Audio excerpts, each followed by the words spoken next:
Ela nasceu em Casa Branca, cidadezinha do interior de São Paulo, que ela descreve como um lugar de terra vermelha e quintais grandes, onde o tempo parecia correr de outro jeito. Depois mudou com os pais para São Paulo, onde nasceu seu interesse pela arquitetura. Sua primeira referência em matéria de casa era de uma avó. Uma casa simples com um banheiro compartilhado por toda a família, o quintal sempre vivo e a cozinha cheia, marcada pelo cheiro de café recém-passado. É dessa memória afetiva, diz ela, que nasce grande parte de sua sensibilidade para os espaços. No Se Meu Inconsciente Falasse de hoje, Melina Romano.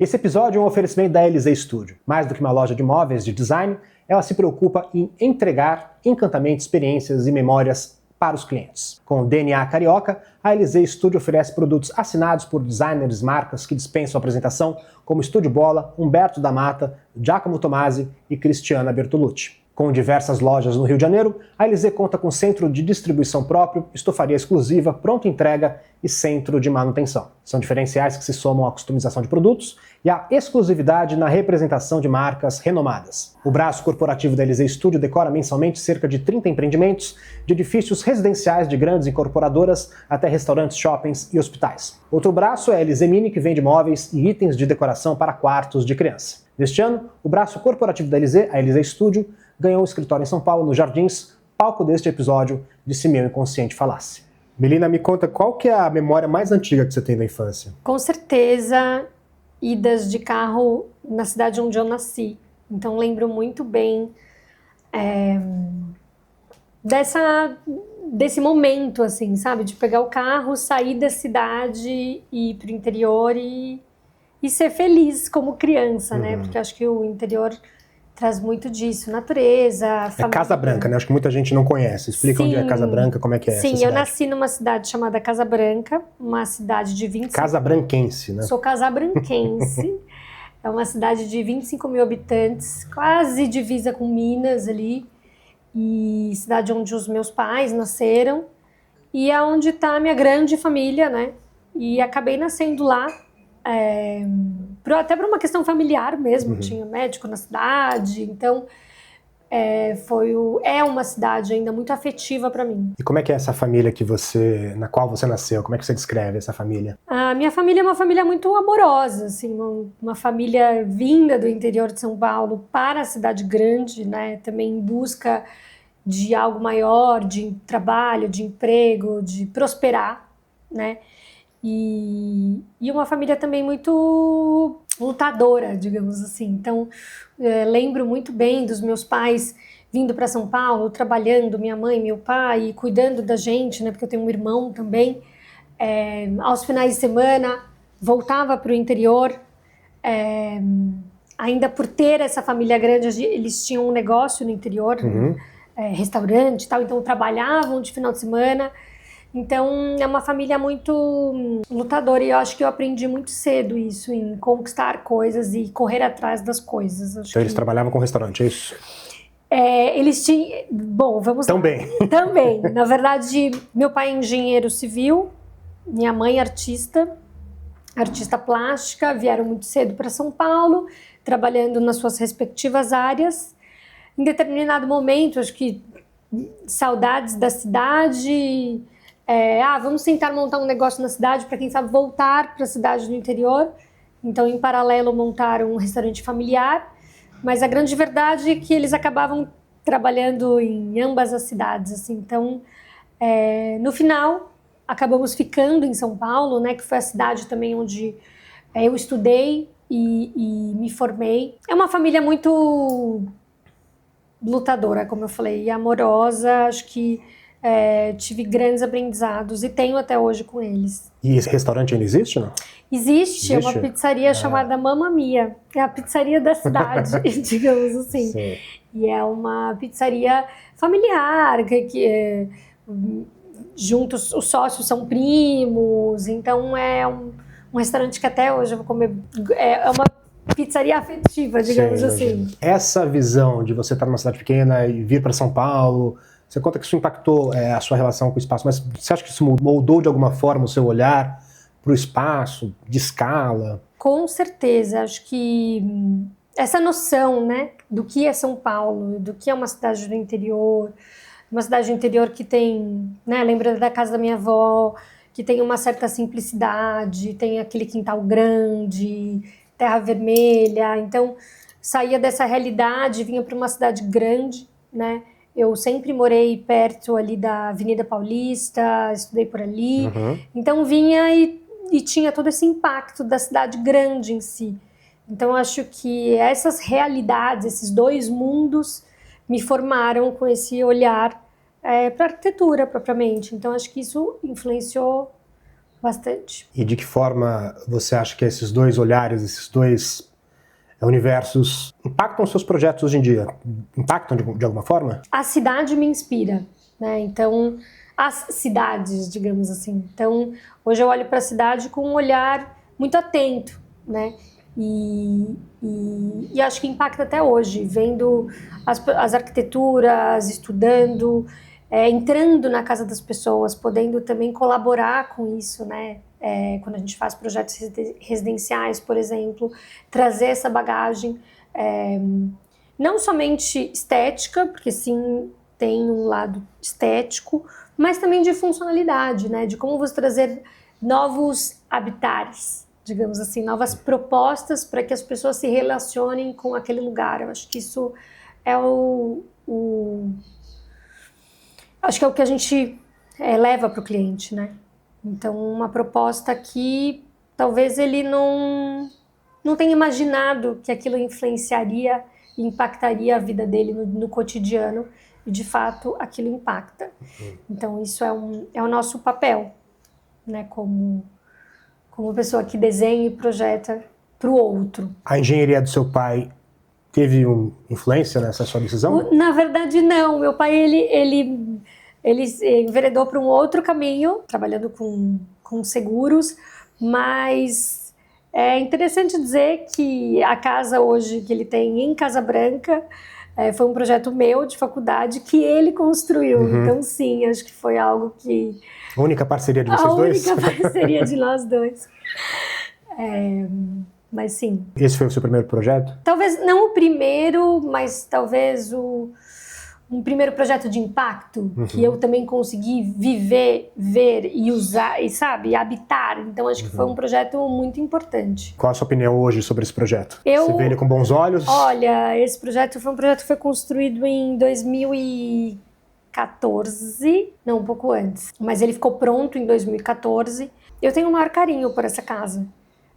O meu pai, ele mudou muitas coisas ali, né, sendo ele um engenheiro, mas acho que é uma casa atemporal, uma casa que traz um olhar para um habitat muito integrado, de muitas relações com as pessoas que estão ali dentro, uma casa funcional, é uma casa que eu convivo muito bem e que eu falo, bom, isso aqui foi algo importante que eu fiz, sabe? E que eu consigo levar e isso consegue perdurar ao longo dos anos. E essa decisão de fazer arquitetura, como é que veio? Eu fiz administração antes, né, de escolher. E eu acho que tinha uma inquietação em mim exatamente por viver a cidade. Então eu lembro que eu, voltando do colégio, eu andava pela Avenida Paulista e eu olhava aqueles prédios, eu ficava...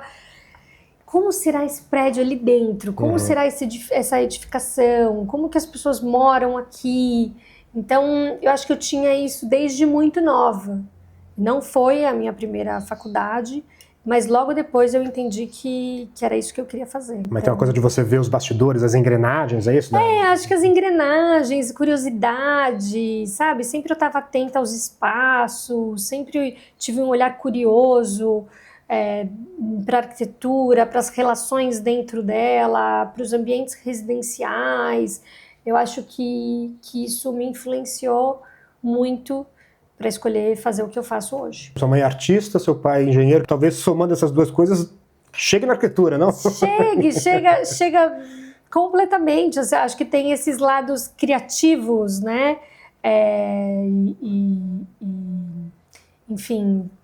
e ao mesmo tempo lógico, sabe? Então acho que chega nesse meio do caminho. Você vê características dos seus pais em você? Vejo. Quais? Eu acho que eu tenho esse olhar apurado da minha mãe. Minha mãe é uma pessoa muito criativa, assim, uma pessoa que traz soluções criativas para o cotidiano a todo momento, assim. Então eu me enxergo nisso e acho que eu tenho um temperamento do meu pai.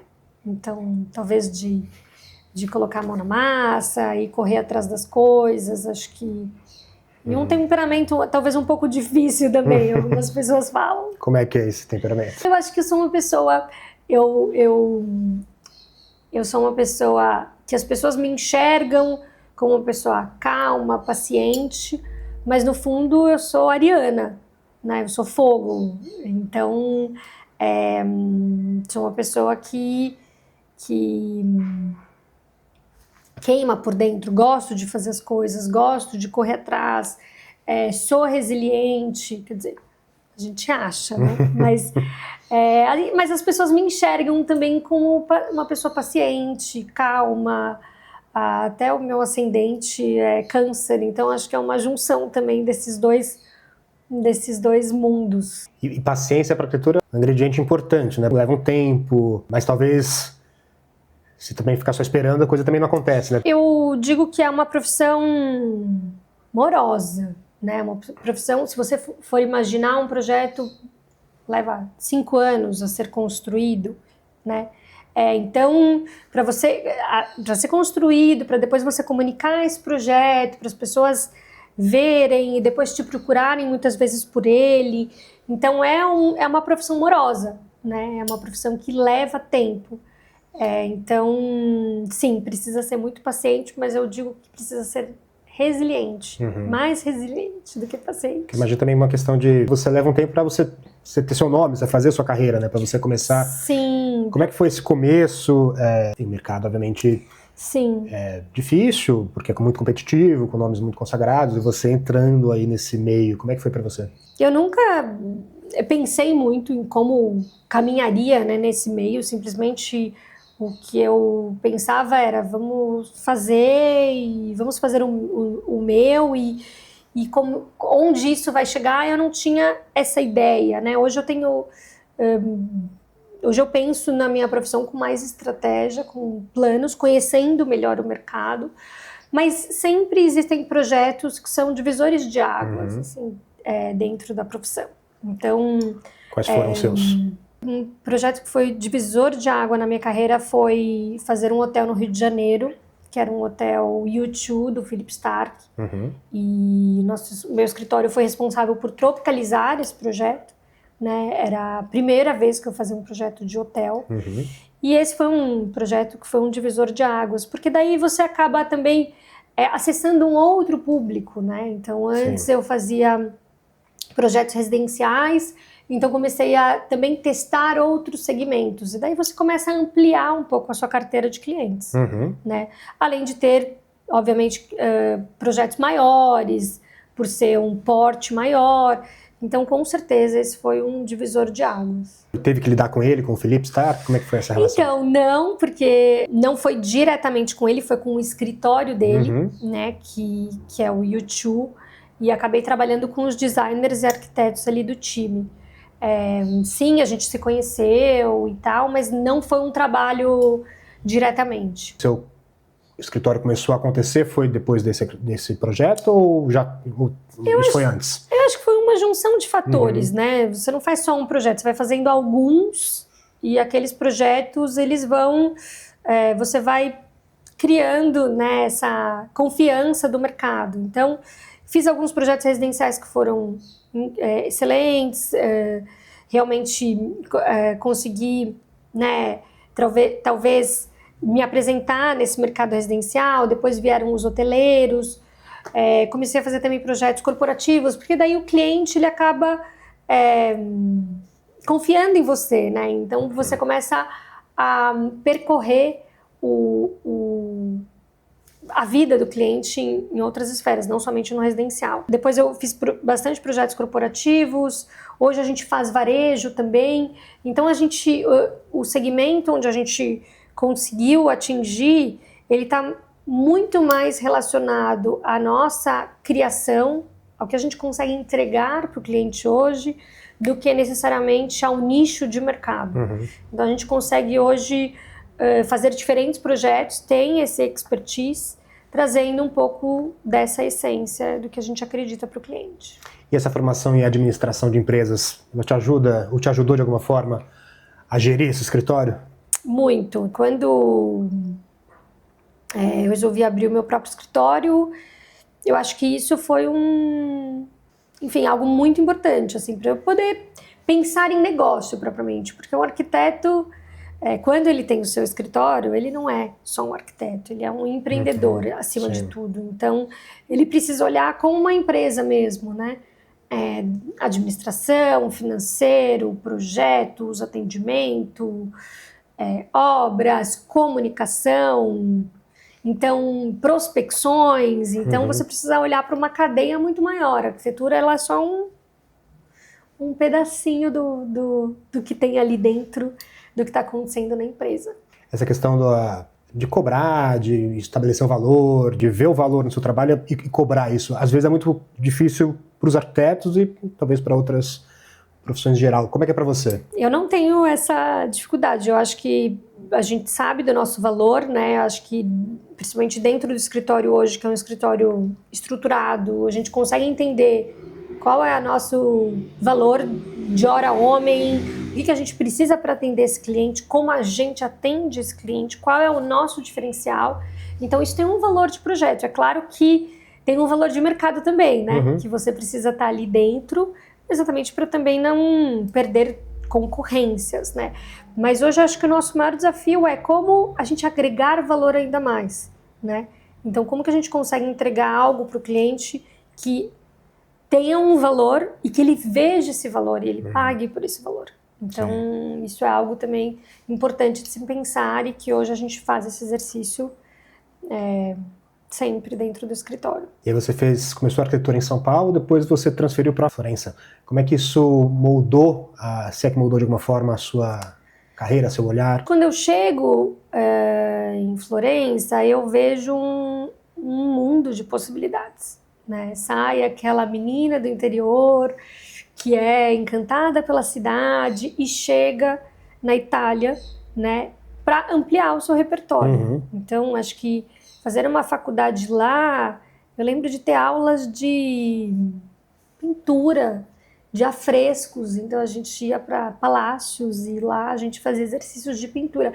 Então acho que tinha um exercício muito criativo, um olhar para a arte, para o design, um olhar para a indústria, um olhar para a arquitetura, como aquilo funciona dentro daquele país, porque se tem uma coisa que eles sabem fazer bem, é isso, né? Eles fazem tudo muito belo, né? Então, acho que eu fui entendendo também como que isso acontecia num país como a Itália, né?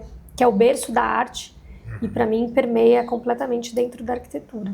Então, foi algo que eu levo comigo, assim, eu não sei explicar necessariamente, mas o que é exatamente o que foi esse aprendizado, mas eu enxergo que foi um repertório muito amplo para minha carreira, né? E quando eu chego de volta para o Brasil, me deparo com um mercado diferente. Então eu tento também começar a me readequar a isso para me profissionalizar e entrar no mercado e competir nesse mercado. Acho muito interessante como as cidades, a arquitetura parece que em cada cidade ela vai um pouco ficando parecida, né? Então as cidades são totalmente diferentes, você pensar, né? Comparar uma cidade de Nova York como São Paulo, os prédios, parece que as cidades, os arquitetos, as construções, elas vão de alguma forma se tornando parecidas, assim, né? Então você vê com o repertório da Itália totalmente diferente. Na hora que você vai projetar, olhando o que já tem, quais são as suas intenções, pensando no todo? Uma coisa importante de falar é que, apesar de estudar na Itália, eu tenho um olhar muito forte para o Brasil também. Respeito muito a arquitetura brasileira, acho que esse é o legado que a gente tem e é um legado que a gente tem que seguir, sabe? Acho que ir para fora me fez voltar e olhar para dentro, sabe? Então acho que isso é uma observação que eu queria trazer aqui. E eu acho que os projetos, né, eles eu acho que cada arquiteto tem uma narrativa, acho que o arquiteto precisa saber qual é a sua narrativa, né? A minha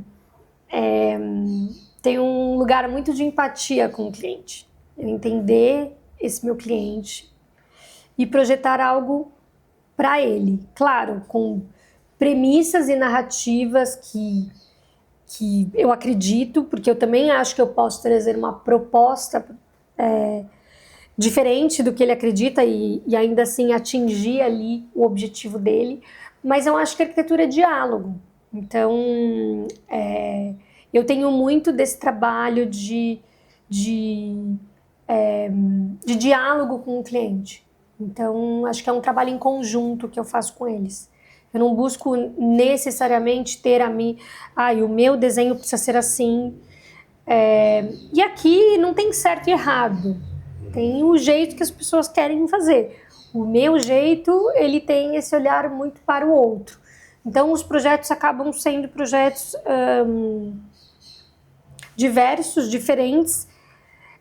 Tem, assim, alguns links, né, que você enxerga nas narrativas, mas são projetos... Eu sempre acho que o cliente é uma ferramenta para você também ir além, sabe? Acho que quando um cliente novo chega no escritório e eu faço uma imersão no objetivo dele, nas expectativas, eu acho que isso também é uma ferramenta para eu projetar de forma diferente, né? E é muito interessante porque saem projetos muito diversos ali, dependendo daquelas expectativas e daquele briefing. E quais são esses links, que seriam esses fios condutores da sua obra? Eu enxergo projetos contemporâneos, né? Sempre pensando em aliar uma arquitetura com premissas contemporâneas, né? Modernistas, a gente tem um legado modernista, mas também pensando no que é uma arquitetura do futuro, né?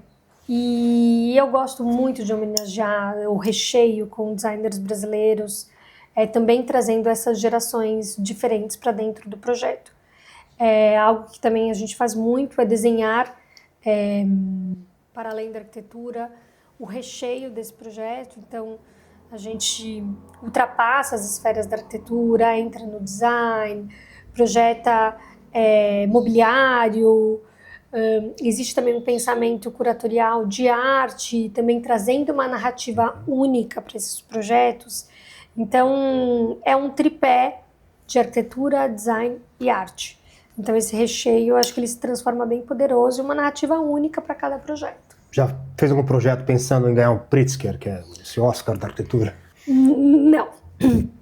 Nunca, assim, nunca foi o meu objetivo, porque eu acho que é uma consequência as premiações, né? Acho que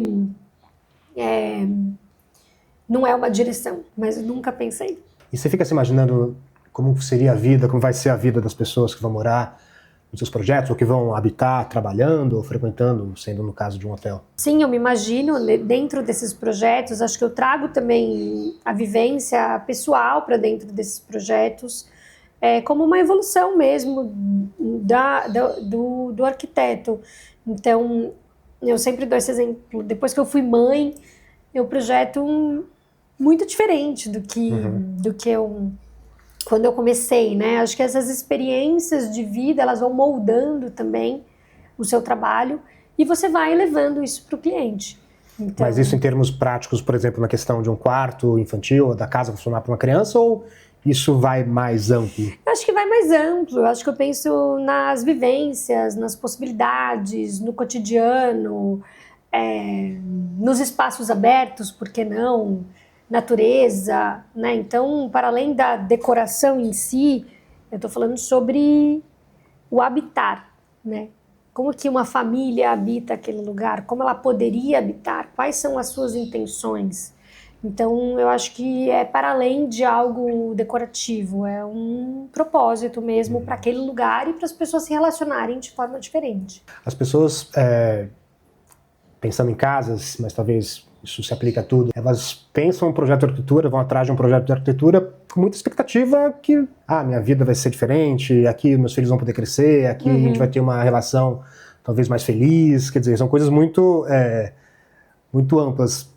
Você se dá conta disso? Como é que isso impacta de alguma forma, perceber que, bom, tudo bem, mas a gente está vai ser uma casa, quer dizer, você tem coisas que você vai ter que resolver de outra forma. Você sabe que a gente faz, antes da gente, né, quando a gente tem um projeto de um cliente, a gente faz uma etapa no escritório que chama imersão, que é quando a gente entende quem é esse cliente, quais são as expectativas, e é uma etapa importante, né? Uma etapa onde existem perguntas muito profundas. O que é felicidade para você, Daniel? Né? Porque são através dessas perguntas, desses questionamentos, que eu vou conseguir transpor isso para um projeto. Né? Talvez ele nunca tinha imaginado em ter um quintal com uma árvore, uma oliveira, uma jabuticabeira, mas talvez ali eu consiga... Por que eu fiz aquilo? Talvez para o momento da relação com os filhos. Não sei, eu acho que ali eu consigo, através dessas perguntas, eu consigo desenhar espaços que atendam essas necessidades. Essas necessidades, ele não vai me falar, eu recebo X pessoas, eu imaginei aquilo ou Y. Eu vou achar nessas pequenas perguntas mais íntimas. E eu consigo trazer isso de forma... Acho que eu consigo ser mais assertiva quando eu apresento um projeto já conhecendo o meu cliente intimamente.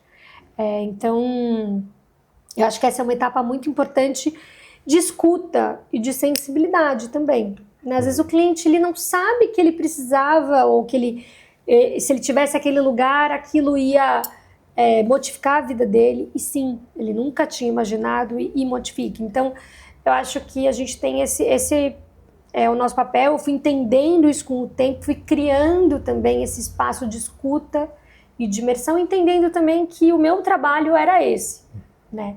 Então, esse é uma forma que a gente trabalha e que é como a gente entrega os nossos projetos. E o que é felicidade para você? Estar em volta, junto à família, momentos felizes, cozinhando algo, né, servindo, se relacionando. Acho que felicidade para mim está muito nesse olhar íntimo da minha infância, sabe? Conectado à família, um lugar de respiro, talvez muito ligado à menina que eu fui. E casa para você, o que vem na sua cabeça quando você ouve a palavra casa? Eu acho que tem que ser o refúgio, né? Acho que tem que ser esse lugar onde você volta no final do dia e você se sente pertencido, sabe? Então, respondendo, né, algumas perguntas atrás, quando eu desenho alguma casa ou um espaço para alguém, é com esse objetivo, ele se sentir pertencido. Né? Para além da vaidade do arquiteto, do profissional. Então, tem esse olhar para o outro. Tem algo que você não gosta na arquitetura? Ou alguma etapa do processo? A obra na arquitetura sempre é um desafio, eu gosto de falar essa palavra, né? Inclusive, eu pergunto para os meus clientes, você já participou de uma obra? Você já fez uma obra? Porque eu sou super transparente. Aqui a gente vai ter um grande desafio, né? Porque um bom projeto, eu acredito realmente que é um tripé. Arquitetura, engenharia e o cliente precisam estar alinhados. Então, quem cria, quem constrói e quem vai viver ali. Então, é uma relação de confiança que precisa existir em todo o processo. Então, eu realmente acredito que o sucesso da realização desse projeto, né, que é quando acontece o projeto, a construção do projeto, é nesse lugar de confiança desse tripé. Então, eu sempre tento construir isso dentro do escritório, né? Para que o processo seja o mais leve possível. Problemas em obra vai acontecer. Se nunca ninguém te falou, olha, você vai ter um problema. Mas é como que você... Se não tiver, desconfia. Tá? Desconfia. Vai vir depois. Mas como que você lida com isso, né? Então, como que a gente lida com esses desafios que vão acontecer, mas que no final do dia a gente vai estar ali sempre trabalhando para solucionar. Eu falo que todo projeto é um novo protótipo. Então, assim, por mais projetos que você já tenha feito, por mais experiente que você seja, sempre um novo protótipo, porque é sempre um novo projeto. numa nova característica, numa nova localização, novas pessoas construindo para uma nova pessoa. Então, nunca vai ser igual. A execução não fica exatamente da forma como foi previsto, ou não, tá bom assim, mas aí você não tem essa satisfação, né? Você não chega ao seu objetivo, assim. Isso é comum? Muito comum, né? Acho que é uma frustração dos arquitetos. De repente, ninguém quer ver seu projeto descaracterizado, né? Então, acho que isso é sim uma frustração, porque não é uma questão de vaidade, na minha opinião.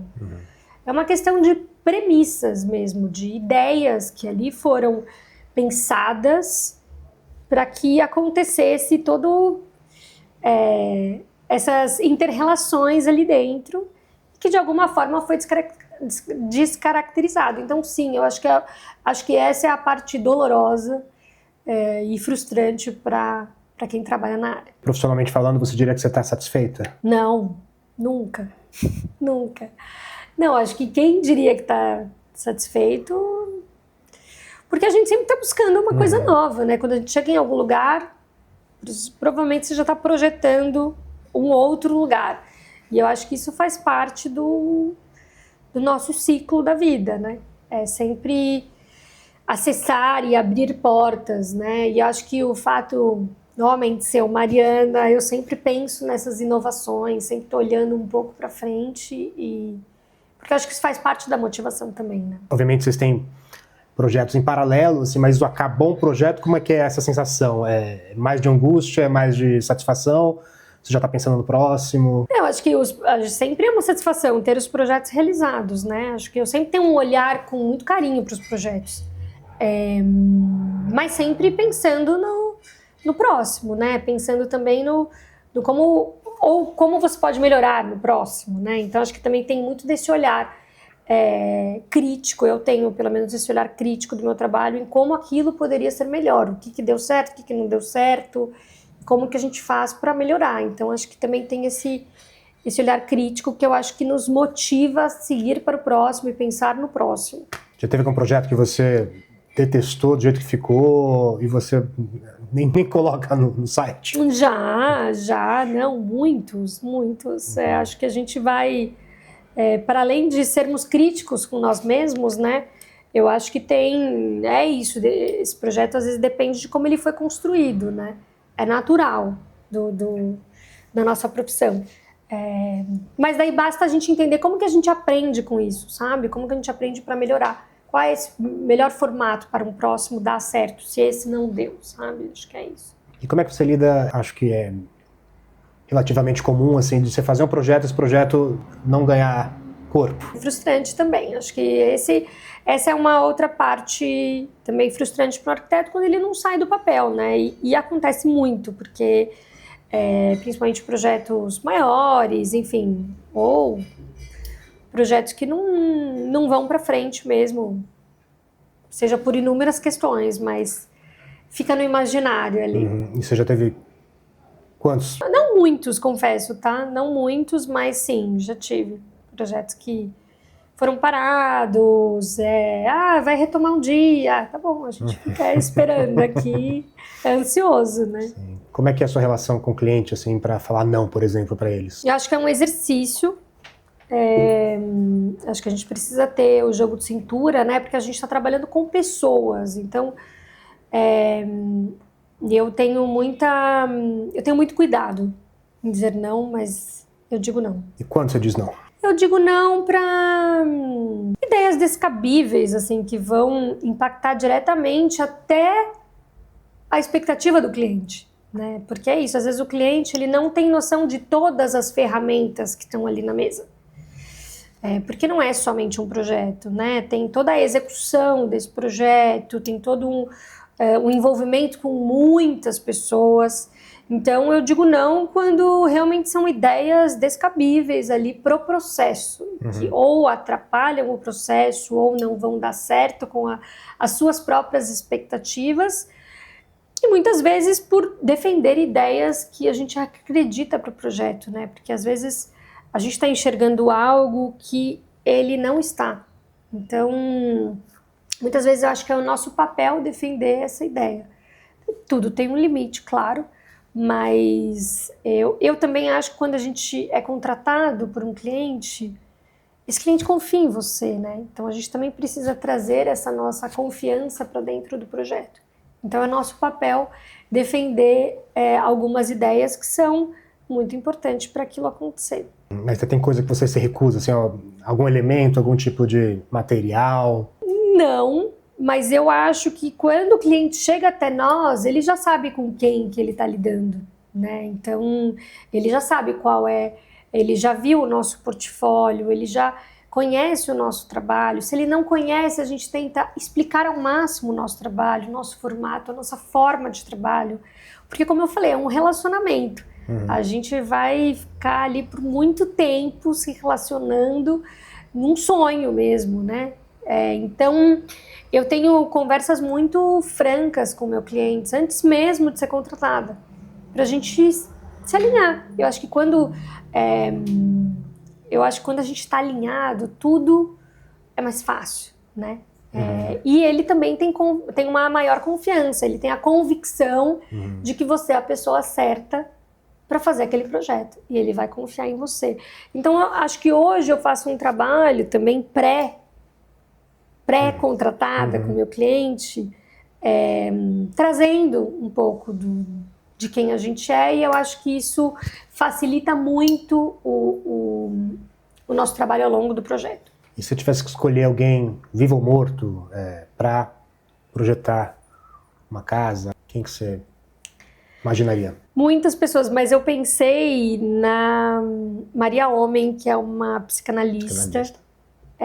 Acho que eu adoraria fazer um projeto a 4 mãos com ela. Acho que seria um projeto muito rico, assim, até por ter esse olhar para o outro, esse olhar da pesquisa, da imersão, da empatia.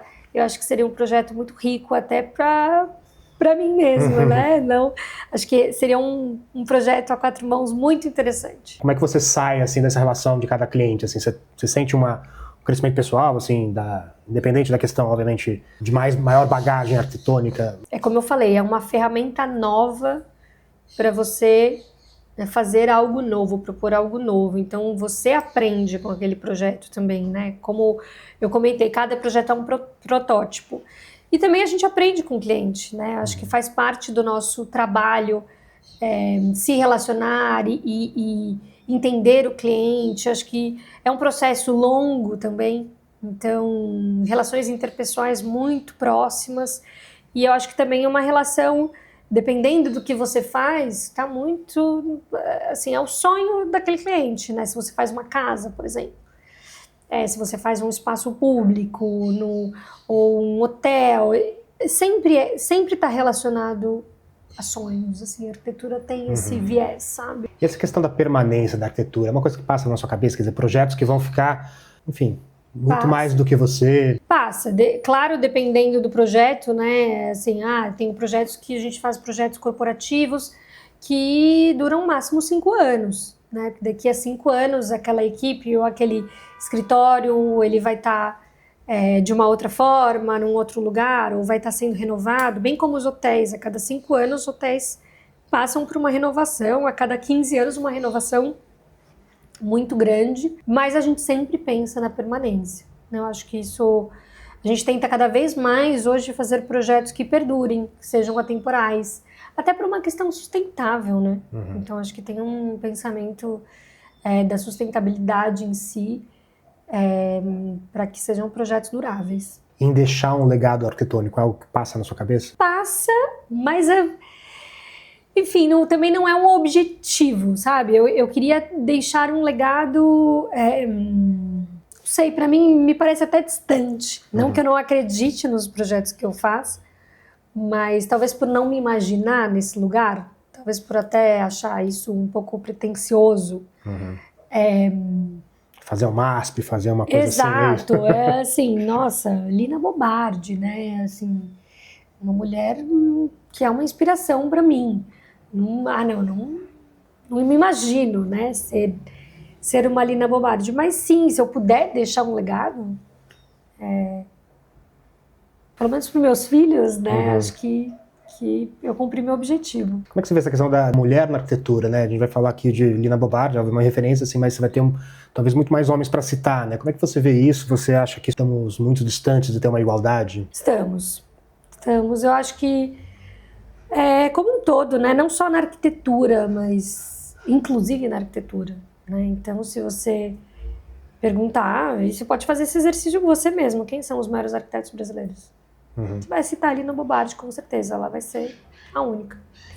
Né? Então, e hoje, inclusive, a nossa geração também, acho que existe um olhar pouco cuidadoso, né? E tem excelentes arquitetas, né? A gente realmente tem mulheres incríveis e que poderiam estar sendo citadas dentre esses arquitetos. Como é que você lida com a passagem do tempo? A gente estava falando um pouquinho sobre isso. Já enxerguei a idade como algo ruim. Hoje eu enxergo que cada vez mais a gente vai ganhando cada vez mais experiência e vai aprimorando.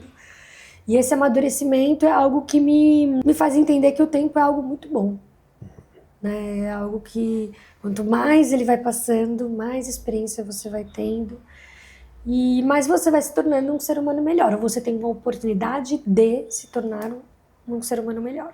E acho que o tempo é um grande aliado a isso. O que você entende por sucesso? Equilíbrio. Acho que o sucesso, para mim, ele tem, né, a Melina Romano profissional e tem a Melina Romano mãe, mulher, filha. Equilibrar isso eu acho que é um grande desafio, né? Como você ter sucesso em todas as suas versões, assim. Então, acho que, para mim, quando eu conseguir ter sucesso, que é ter esse equilíbrio entre trabalho, mulher, mãe, filha, eu acho que eu sou uma pessoa de sucesso. Então, ter tempo para me dedicar a todas essas coisas com qualidade, com intenção.